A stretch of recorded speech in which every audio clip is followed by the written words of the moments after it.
ঐতিহ্যের সঙ্গে প্রযুক্তির সমন্বয় ঘটিয়ে উন্নয়নের রাজনীতির মাধ্যমে সাম্প্রদায়িক অপশক্তি মোকাবেলা আওয়ামী লীগের এবারের সম্মেলনের মূল মন্ত্র।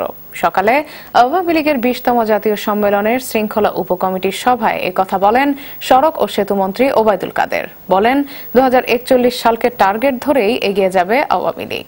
এ সময় তিনি জাতীয় সম্মেলন ভেন্যু রাজধানী সোহরাওয়ার্দী উদ্যান পরিদর্শন করেন দলীয় নেতাকর্মীদের সঙ্গে নিয়ে।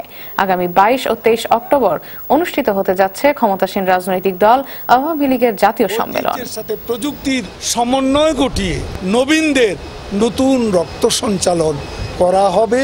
আমরা একটা শক্তিশালী টিম ওয়ার্ক গড়ে তুলতে চাই।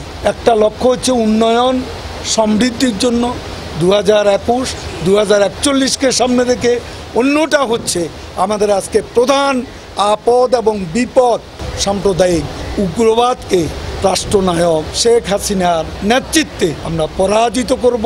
এটাই হবে এবারের সম্মেলনের অঙ্গীকার।